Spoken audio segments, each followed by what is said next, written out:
నమస్కారం. ఈరోజు చిత్తూరు నగరపాలక సంస్థలో సంబంధించిన డెవలప్మెంట్ యాక్టివిటీస్ సంబంధించి మొదటగా మనకు మురగంమట్టు నుంచి కలెక్టరేట్ వరకు దాదాపు 6.1 కిలోమీటర్స్ రోడ్ వైడింగ్ ప్రపోజల్స్ గౌరవ ఎమ్మెల్యే గారు, కలెక్టర్ గారు, అదేవిధంగా కమిషనర్ గారు ఆదేశాలతో ఈ రోడ్ వైడింగ్ అనేది ప్రాసెస్ స్టార్ట్ చేశాము. మొదటగా మన దుర్గమ్మ టెంపుల్ నుంచి కలెక్టరేట్ వరకు దాదాపు 1.4 కిలోమీటర్స్ 100 ఫీట్ వైడనింగ్ చేయడం జరిగింది. దాంతో మనకు ఇక్కడ చిత్తూరులో ఫస్ట్ స్టెప్ గా అంత పెద్ద స్ట్రెచ్ 900 ఫీట్ ఉండే స్ట్రెచ్ ను రోడ్ వైడనింగ్ చేస్తా ఉన్నాము. ప్రాసెస్ లో ఉంది.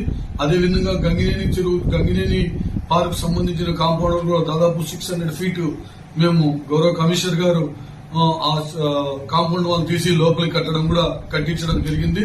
ఈ టౌన్ ప్లానింగ్ సంబంధించి ఇన్కమ్ సోర్స్ అడ్వర్టైజ్మెంట్ ట్యాక్స్ గానీ, అనాథరైజ్డ్ కన్స్ట్రక్షన్ గానీ ఎక్కడ డీవియేషన్స్ ఉన్నా నోటీసులు ఇచ్చి కోర్టులో ఛార్జ్ షీట్స్ ఫైల్ చేసి మన ఎంతైతే గవర్నమెంట్ లాస్ అవుతుందో, ఫీజెస్ లాస్ అవుతుందో ఆ ఫీజెస్ కోర్టులో కట్టించే విధంగా మా కమిషనర్ సార్ ఆదేశించున్నారు. కాబట్టి అన్ని కూడా ప్రాసెస్ చేస్తూ ఈ రోడ్డు మాక్సిమం ఎంత స్పీడ్ గా అవుతుందో అంత స్పీడ్ గా ఎటువంటి పబ్లిక్ ను కూడా వాళ్ళ అంగీకారంతో ఖచ్చితంగా ఈ ప్రాసెస్ చేయమని కలెక్టర్ గారు కూడా ఆదేశించున్నారు. కాబట్టి ఈ స్ట్రెచ్ అయితే కంప్లీట్ గా వెంకుసా నుంచి కలెక్టరేట్ వరకు మాక్సిమం ఇది ఎంతవరకు చేశాము. అది కాకుండా మిగతా స్ట్రెచెస్ ఉన్న ప్రైవేట్ బిల్డింగ్స్, అదేవిధంగా గవర్నమెంట్ బిల్డింగ్స్ ఒక్కొక్కటిగా రోజు వైడనింగ్ లో అయితే ప్రాసెస్ స్టార్ట్ చేసి ఉన్నాము.